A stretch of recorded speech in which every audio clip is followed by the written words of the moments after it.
अस्सलाम वालेकुम एवरीवन, कैसे हैं आप सब। NCTV में करते हैं आपको खुशामदीद। ड्रामा फ्रॉड के नेक्स्ट एपिसोड में हम देखेंगे कि माया की फुप्पी को जैसे ही पता चलेगा कि उसका भाई ये शहर छोड़कर जा रहा है, वो और उसका बेटा माया के बाप से माफ़ी मांगने उनके घर आएंगे।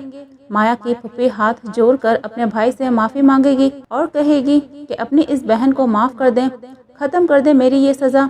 नाइल भी माया के बाप के पैर पकड़कर उनसे माफ़ी मांगेगा और हाथ जोड़ेगा तो माया का बाप उससे कहेगा कि तुमने मेरी बेटी की खुशियों का कत्ल किया है और धक्का देकर यहाँ से जाने का कहेगा।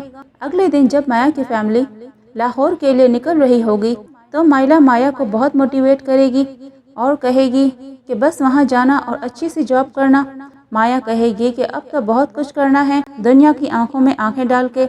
इस तरह माया की किस्मत उसे शान के पास लाहौर ले जाएगी।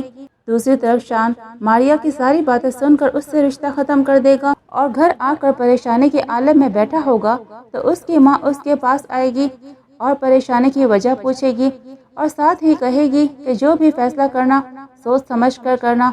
और ये मारिया लड़की भी मुझे ठीक नहीं लगती, उसका जिमिल की तरफ इतना प्यार करना और केयर करना, ये सब प्यार नहीं लगता बल्कि दिखावा लगता है। जिस पर शान भी अपनी माँ को मारिया की सब हकीकत बता देगा। ये सब सुनकर शान की माँ और बहन बहुत खुश हो जाएंगे। साथ ही शजी शान की बहन के सामने बड़ी बड़ी बातें करेगा, जिस पर शान की बहन उसके घर आने का कहेगी, जिस पर शजी बौखला जाएगा।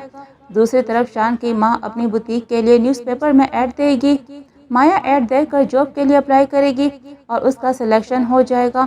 इस तरह माया शान की माँ की बुटीक में जॉब करने लगेगी। आहिस्ता आहिस्ता शान की माँ माया से मुतासिर हो जाएगी और शान की शादी माया से करने का फैसला करेगी। इस तरह माया शान की ज़िंदगी में आ जाएगी। डेली ड्रामा रिव्यूज़ देखने के लिए आप हमारा चैनल सब्सक्राइब कर लें। शुक्रिया। अल्लाह हाफिज़।